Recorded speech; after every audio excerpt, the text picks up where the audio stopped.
अस्सलाम वालेकुम। Farmer DGISI general फैज़ हमीद के ख़िलाफ़ हमारी मिलिट्री ने एक्शन लिया है, और जो ऑलरेडी कस्टडी में थे लेकिन उनके ख़िलाफ़ 3 अकाउंट्स के ऊपर एक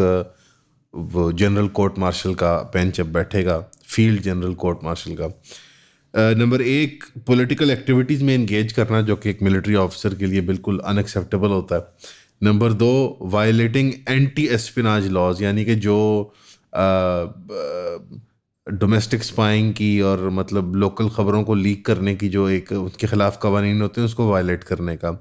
और तीसरा जो उन पर इल्ज़ाम आयद हुआ है वो कि उन्होंने अपनी अथॉरिटी को अब्यूज़ किया है। अब ये तीनों चीज़ें मेरे ख़्याल में ना सिर्फ नाकाबिले बर्दाश्त हैं एक मिलिट्री ऑफिसर के लिए, अनहर्ड ऑफ है पाकिस्तान की तारीख में कि वो अपनी ताकत का गलत इस्तेमाल करे, वो पाकिस्तान की सीक्रेट्स को लोकल बेनिफिट के लिए लीक करे, और वो सियासी अज़ाइम रखे या सियासी एक्टिविटी में इन्वॉल्व हुए। ये बिल्कुल अनहर्ड ऑफ बातें हैं, और अच्छी बात है कि टाइमली तरीके से हमारी फ़ौज ने एक्शन ले लिया है फैज़ हमीद के ख़िलाफ़। जो मेन इल्ज़ाम है वो 9 मई का है कि 9 मई के राइट्स के अंदर कोई ना कोई मुलविस थे किसी लेवल पे फैज़ हमीद साहब, और गालबन लग रहा है कि ये जो केस है डिले करके किया जा रहा है ताकि नेगोशिएशन टाइम मिल जाए, क्योंकि इवेंचुअली केस के ताने बाने जाके इमरान खान साहब तक मिलते हैं। और उसका कुछ इशारा हमारे मिनिस्टर ऑफ डिफेंस जो हैं ख्वाजा आसिफ साहब, उन्होंने कहा है कि फैज़ हमीद और बानी PTI जो हैं वो दोनों क्रिमिनल मास्टरमाइंड हैं, आपस में मिले हुए हैं, हैंड इन ग्लव हैं।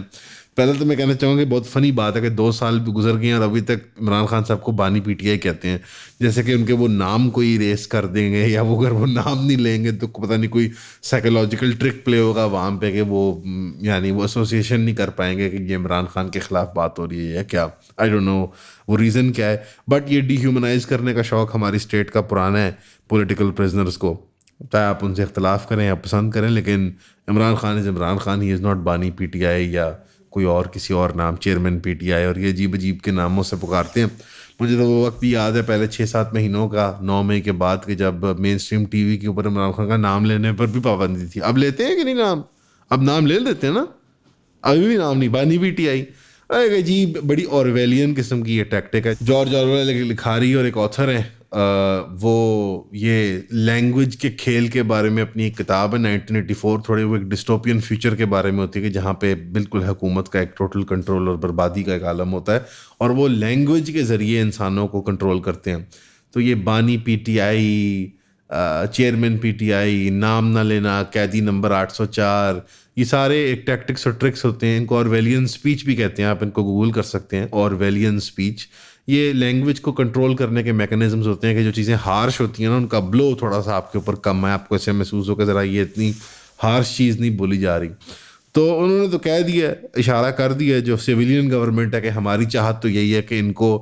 एक ही ठहराया जाए और इमरान खान का भी अब मिलिट्री ट्रायल शुरू किया जाए। तो इशारा इसी तरफ है। तो इसको समझने के लिए मैं 2 ट्वीट्स का सहारा लेना चाहूँगा, जो कि मेरे ख्याल है पाकिस्तानी कौम की साइकी को कलेक्टिवली एक पूरे स्पेक्ट्रम के ऊपर बड़े खूबसूरती के साथ इनकेप्सुलेट करती हैं। एक तरफ बड़ी रीजनेबल सी ट्वीट है अमार अली जान साहब की, जो कि एक यंग पॉलिटिशियन है, जो कि एक सोशलिस्ट लेफ्टिस्ट हैं, जिनकी पार्टी का नाम है हकूक़ खल्क पार्टी,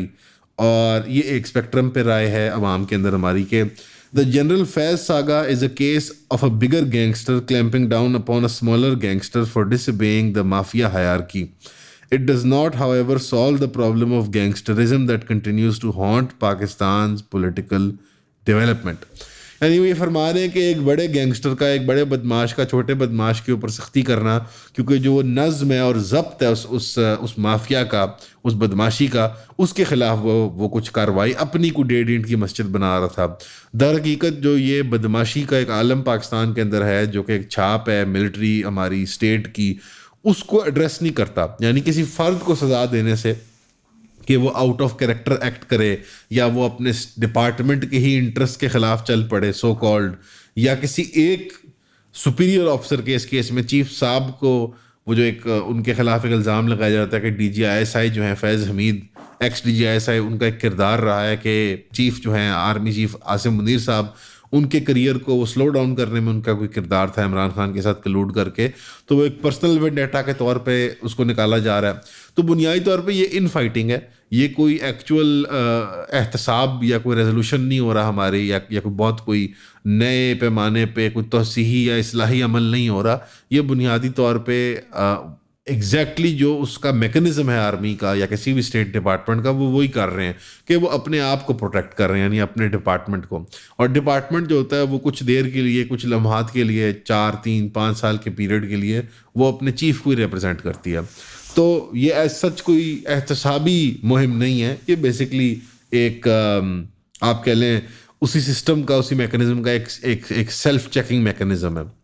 दूसरी तरफ हमारे कैप्टन, दूसरे हमारे जो दिलों के कैप्टन है शाहिद अफरीदी साहब लाला का ट्वीट है। अब वल्लाह उनका अकाउंट हैक हो गया है या किसी ने ये लिख के उनको दे दिया है, या ये क्यों उन्होंने, जो आमतौर पर वो सियासत को अवॉइड करते होते हैं, वो एक बिजनेसमैन भी हैं अपने रिटायरमेंट के बाद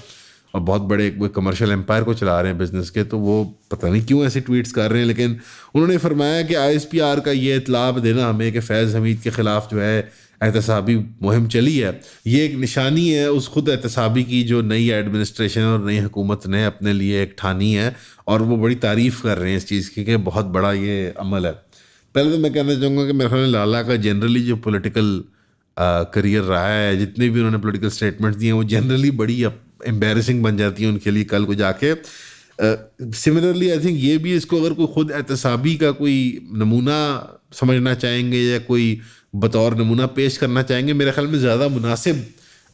जो वर्ड है इसके लिए वो स्केप गोट का है, बलि का बकरा जिसको कहते हैं, स्केप गोट। यानी जो स्केप गोट बनाया जा रहा है फैज़ हमीद साहब को, ताकि इमरान खान साहब तक एक मिलिट्री ट्रायल को पहुंचाया जाए। और उस दरमियान जितनी देर में ये बिल्डअप होगा तो इमरान खान और PTI की मैनेजमेंट से निगोशिएट किया जाएगा कि कोई सेटलमेंट की जाए। ये बात काफ़ी मेरे ख्याल में वाजे है, इसलिए डिले कर करके, क्योंकि मिलिट्री ट्रायल बहुत फास्ट होते हैं आमतौर पे। इनफैक्ट मिलिट्री ट्रायल्स को प्रेफर इसलिए किया जाता है जब खास तौर पे टेररिस्ट के खिलाफ लड़ा जा रहा होता है कि यार ये अदालतों में लटके रहते हैं केस, तो मिलिट्री ट्रायल बड़ी स्पीडी होती है, तो स्पीडी जस्टिस मिलती है। बहरहाल ना जस्टिस मिल रही है ना स्पीड मिल रही है, तो ये मिलिट्री ट्रायल मेरा ख्याल है थोड़ा सियासी टाइप का मिलिट्री ट्रायल हो रहा है, चाहे फैज़ हमीद साहब का हो, चाहे पोटेंशियली इमरान खान साहब का हो, खुदा न खास्ता। सबसे पहले आप सबका बहुत शुक्रिया हमें सब्सक्राइब करने के लिए। जिन जिन दोस्तों ने हमारी फैमिली में शामिल हुए 3000 की सब्सक्रिप्शन लेके, काइंडली हमें व्हाट्सएप किया करें ताकि हमें पता हो कि हमने किस ग्रुप में ऐड करना है। वैसे जो आप सब्सक्राइब कर रहे हैं इसके लिए आपको 12 वीडियोज़ हर महीने मिलेंगे जो प्राइवेट वीडियोज़ होगी, यानी कि वो कॉन्टेंट किसी ने ना पहले देखा होगा ना वो कभी किसी मेन चैनल पर अपलोड होगा, वो सिर्फ आपके कंजम्पशन के लिए होगा जो 3000 की सब्सक्रिप्शन पे कर रहे हैं। अब वो कंटेंट होगा क्या, उसमें आपको लाइफ स्टोरीज पता चलेंगी, कुछ फिलोसॉफिकल आइडियाज़ डिस्कस होंगे, कुछ पर्टिकुलर इंसिडेंट्स होते हैं जिसकी वजह से चैनल्स डिमोनेटाइज हो जाते हैं, वो ग्रेट डिटेल में डिस्कस होंगे। कुछ आपके साथ कंटेंट शेयर किया जाएगा जो अवेलेबल नहीं है आम पब्लिक को और जो पब्लिकली उस तरह शेयर भी नहीं हो सकता। मोस्टली चीज़ें एजुकेशन रिलेटेड होंगी, हर चीज़ का कोई लेसन होगा पीछे, लेकिन ज़्यादा से ज़्यादा इसको आप सब्सक्राइब करें ताकि आप हमारे काम को सपोर्ट कर सकें। तो प्लीज़ हमें सब्सक्राइब करें, 3000 रुपीज़ भेजें, व्हाट्सएप करें और ईऑन फैमिली का हिस्सा बनें। Thank you. अब हमारी आवाम की साइकी और हमारी स्टेट का रिस्पॉन्स इन 2 ट्वीट्स के अंदर मेरे ख्याल में परफेक्टली वो पूरी स्पेक्ट्रम इनकैप्सुलेट हो जाती है कि एक रीजनेबल सिविलियन पावर को रिप्रेजेंट करने वाले एक ग्रास रूट लेवल पॉलिटिशियन जो है और एक्टिविस्ट भी हैं हमारे जान साहब, वो बड़ी ऑब्वियस सी बात कर रहे हैं कि यार ये खुद एहतसाबी नहीं है, ये बुनियादी तौर पे एक जो सिस्टम है फ़ौज का, जो हमारी एक आप कह लें उन्होंने उसको माफिया से यहाँ पे तशबीह दी है, वो माफिया में बड़ा गैंगस्टर छोटे गैंगस्टर की खिंचाई कर रहा है, इसलाह कर रहा है। पूरी तरह उन्होंने नई एग्जाम्पल दी कि इसमें आगे मज़ीद एक्चुअली गोल जो है वो एक और बड़े गैंगस्टर तक पहुँचने तक है, यानी इमरान खान साहब तक पहुँचने के लिए। हालांकि मैं ये नहीं कह रहा कि वो गैंगस्टर हैं, बट मुराद इस मिसाल के अंदर। और दूसरी तरफ जो है शाहिद अफरीदी साहब ने ये वाज़ेह नहीं किया कि ख़ुद एहतसाबी तब होती है जब महकमे के अंदर आपके पास ताकत होती है, जब ताकत से कोई निकल जाए तो मेरे ख्याल में उसका एहतसाब करना इतनी कोई बड़ी बात नहीं होती। और ख़ास तौर पे अगर वो टेक्निकली महकमे के एजेंडा या लाइन के ख़िलाफ़ चलने वाला आदमी हो। खुद एहतसाबी तो ये होती कि अगर मुशर्रफ साहब का मिलिट्री ट्रायल हुआ होता कॉन्स्टिट्यूशन को एब्रोगेट करने के लिए, पाकिस्तान के कॉन्स्टिट्यूशन को तोड़ने के लिए और पाकिस्तान से गद्दारी करने के लिए, अफ़गान मुसलमानों के खून से अपने हाथों को रंगने के लिए और पाकिस्तान पे हमेशा का वो दाग लगा देना कि वो मुसलमानों के ख़िलाफ़ लड़ा, पाकिस्तान फर्स्ट का नारा लगाने के लिए मुख्तलिफ जराइम हैं मुशर्रफ साहब के। एक सिविल कोर्ट से हुक्म भी आया था कि उनको बुलाया जाए और उनको फांसी दी जाए, और गालिबन उनकी लाश को भी या मैयत को भी कहा था फांसी दी जाए, लेकिन हमारे यहाँ तो मुशर्रफ साहब को स्टेट फ्यूनरल मिलता है। तो ये है खुद एहतसाबी जो होती है एक्चुअली, और ये है एक पॉलिटिकल कैंगरू कोर्ट जिसके ज़रिए फैज़ हमीद को ट्राई किया जाएगा और जिसके ज़रिए प्रेशर बिल्ड किया जाएगा इमरान खान साहब पे और पीटीआई पे, जो कि ऑलरेडी एक बिलीगर्ड पार्टी है। यहाँ पे अब आपको दो पहलू नजर आते हैं। जो पहले मैंने जिक्र किया था कि ख्वाजा आसिफ साहब ने कहा कि हैंड एंड ग्लव में पीटीआई, इमरान खान और फैज़ हमीद साहब, और दूसरी तरफ शेर अफजल मरवत साहब जो हैं वो डिस्टेंस करना चाह रहे हैं पीटीआई को, कह रहे हैं कि ये फ़ौज का इंटरनल मामला है, वो दें सजा अगर वो देना चाहते हैं फैज़ हमीद साहब को। तो ये दोनों तरफ से वो पॉलिटिकल पॉस्चरिंग हो रही है। एक तो पीटीआई का जो वाकई में एक हिस्टोरिकल रिलेशनशिप है जनरल फैज़ हमीद के साथ, उसको अब डिनाई किया जा रहा है और उससे अपने आप को डिस्टेंस किया जा रहा है। मरवत साहब जो हैं वो चाह रहे हैं कि नहीं फ़ौज का इंटरनल मामला है, फ़ौज जो मर्ज़ी करना चाहे, हमारा कोई ताल्लुक नहीं इससे। और दूसरी तरफ जो हुकूमत है इस वक्त की, वो चाह रही है कि नहीं ये मामला जोड़ा जाए। यानी दोनों यहाँ पे मिलिट्री स्टेट से, एस्टेब्लिशमेंट से प्लीडिंग ही कर रहे हैं, या पब्लिक उनकी तरफ से लॉबी या वकालत कर रहे हैं कि आप हमारे फेवर में इस चीज़ को चलाएँ। वो बाय सेइंग कि फैज़ हमीद और Imran Khan one in the same है, तो अगर इनका मिलिट्री ट्रायल हो रहा है 9 मई के लिए तो उनका भी मिलिट्री ट्रायल हो। और जो मरवत साहब हैं वो डिस्टेंस करके पीटीआई को बचाने के चक्कर में हैं, या आप कह लें कि लाठी भी ना टूटे और सांप भी मर जाए। शेर अफजल मरवत अपना फ़ौज के साथ और स्टेट के साथ रिलेशनशिप भी ख़राब नहीं करना चाह रहे, और at the same time PTI के अंदर जिन्होंने एक नया घर किया उसको भी बरकरार रखना चाह रहे हैं।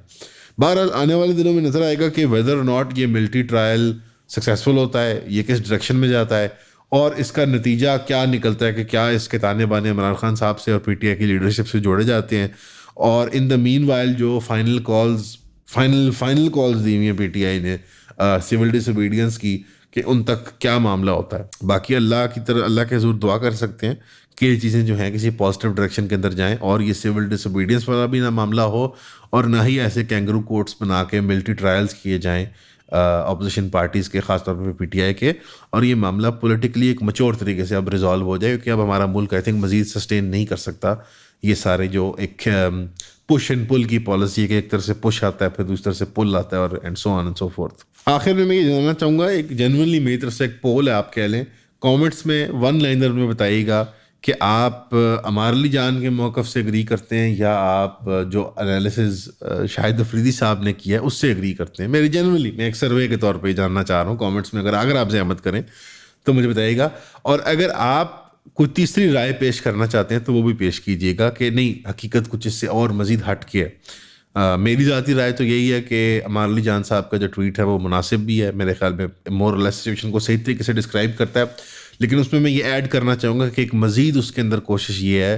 कि फैज़ हमीद साहब का एहतसाब करना मकसद नहीं है, फैज़ हमीद साहब को बली का बकरा बना के इमरान खान साहब तक पहुँचना मकसद है। ये मैं इसमें ऐड करना चाहूँगा। तो आप भी बताएं कमेंट्स में कि आपकी राय क्या है इस चीज़ से मुतल्लिक, ये ट्वीट्स दोनों आपको कैसी लगी, और मेरा ख्याल है शाहिद अफरीदी साहब को माफ़ी है, 7 खून माफ़ है, बड़े खिलाड़ी हैं, आप लोग गालियाँ मत दीजिएगा, ना बुरा भला बनाइएगा। ठीक है, लाला ने ट्वीट कर दिया, कोई नहीं यार, लाला है कर देता है, किसी ने लिख के दे दिया होगा और उन्होंने रिट्वीट कर दिया होगा। आपका सुनने का बहुत शुक्रिया।